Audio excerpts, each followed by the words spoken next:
So we put it together and let you pick what to do, and then we do it. Yeah, you know I'm getting money. Cause we can do it. Real nigga, you know I'm getting money. I got friends with money, and I got money too. So we put it together and let you pick what to do, and then we do that. Real nigga, Yeah. you know I'm getting money. What's up, everybody? This is my UFC on Versus review. John Jones versus Brandon Vera. A pretty good night of fights, I'd say. A lot of strange endings. You don't see a lot, but I think that kind of hurt the card a little bit for me. But other than that, I enjoyed the fights. It was not that bad. Especially, I enjoyed the latter part of the show a lot more than the beginning part of the show. But anyway, it was kind of a crazy. Some crazy fights, some crazy endings, stuff you don't see a lot. But anyways, let's get to the review.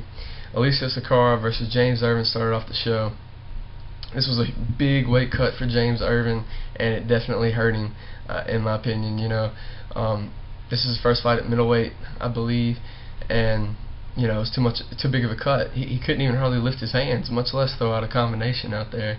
Sakara, picked him apart on the stand-up game, and just was getting the better of the shots. And this fight ended weird. Sakara threw a punch and hit Irvin in the eye, and it looked like maybe he got poked in the eye or something. The referee stopped it. He didn't poke him in the eye. It ended up being a closed fist, so the fight stops there, and Sakara gets the victory.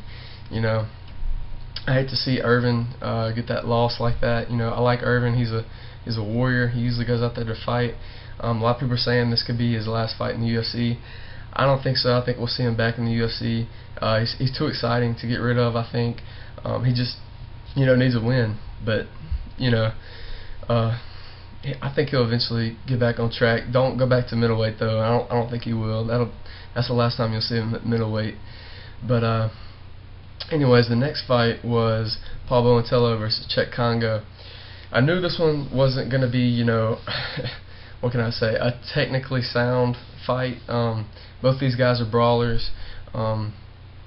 It was alright. It was pretty good fight. It was really sloppy though, and a couple illegal knees to the head.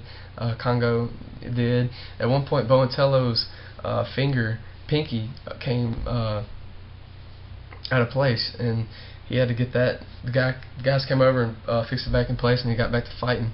But he's a warrior.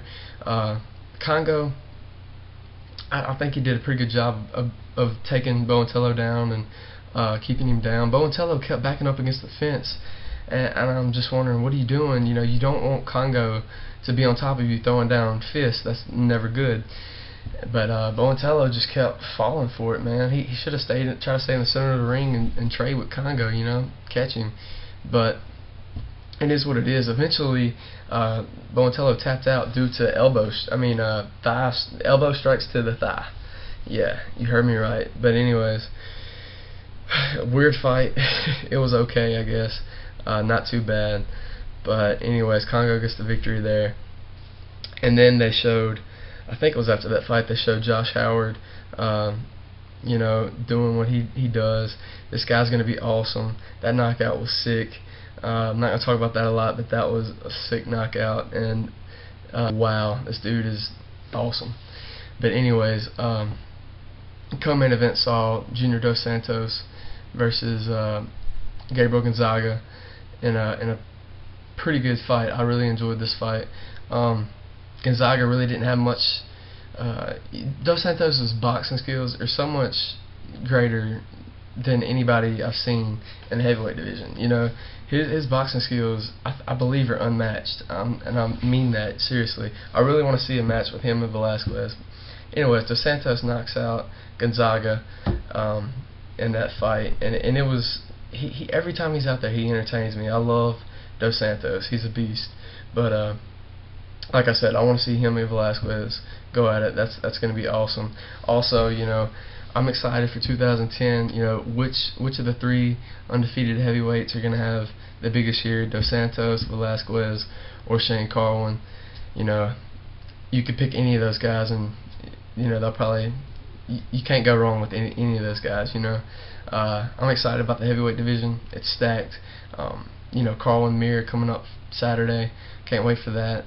So, heavyweight division's looking really good. Dos Santos, I'm a huge fan. The guy just don't play with people. Don't stand with Dos Santos. I said that in my preview. I said, if you stand with Santos, you will fall before Dos Santos. So, anyways, Gonzaga found that out firsthand. But anyways, the main event, one of my favorite fighters, John Bones Jones, taking on Brandon Vera. I was really excited about this one.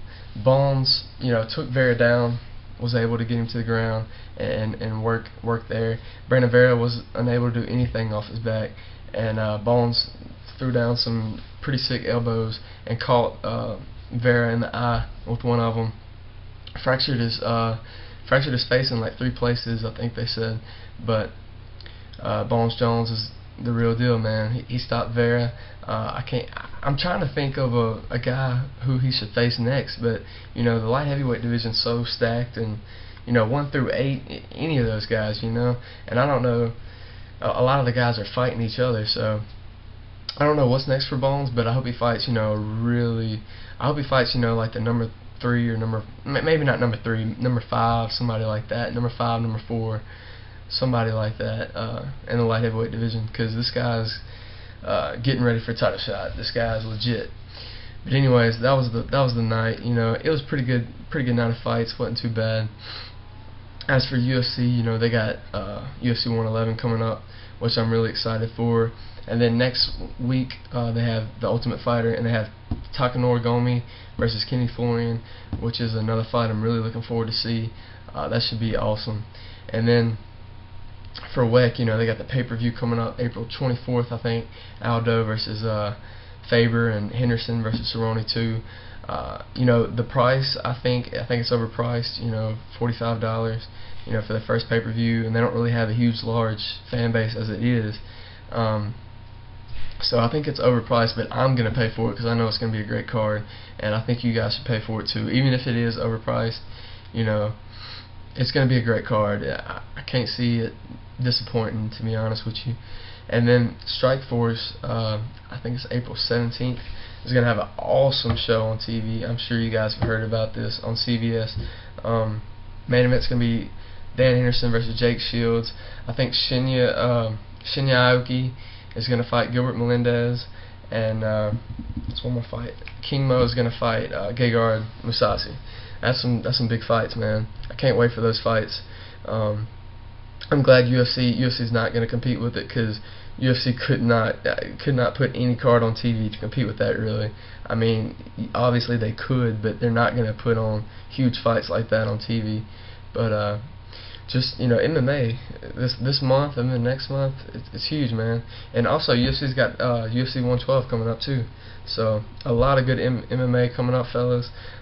Just tell me what you guys think about this review. Appreciate you guys following me, and thanks to my 50 subscribers out there. I wasn't expecting that. I was just coming on here to give my thoughts, and thank you guys for supporting me. But see you guys later.